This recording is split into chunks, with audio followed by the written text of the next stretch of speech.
ओम ह्रीताराद्रिव्यै नमो नमः। ओम ह्रीताराद्रिव्यै नमो नमः। ओम ह्रीताराद्रिव्यै नमो नमः। নমস্কার, জয় মা।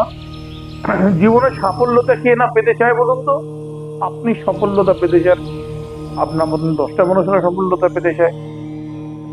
আমরা প্রত্যেকেই কিন্তু পয়সার পেছনে দৌড়াই না, আমরা দৌড়াই সাকসেসের পেছনে। কারণ যে সাকসেস, তার পেছনে পয়সা দৌড়ায়। তো এই সফলতা পাওয়ার জন্য আজকে আপনাদের কাছে তুলে ধরলাম একটি প্রাচীন মিশরীয় যন্ত্র, সুরা ফাতিয়া থেকে নিয়ে আসা একটি বিশেষ যন্ত্র। যন্ত্রটি আপনার স্ক্রিনে দেখতে পাচ্ছেন। শুক্রবার দিনকে লিখবেন যন্ত্রটি, সাদা কাগজ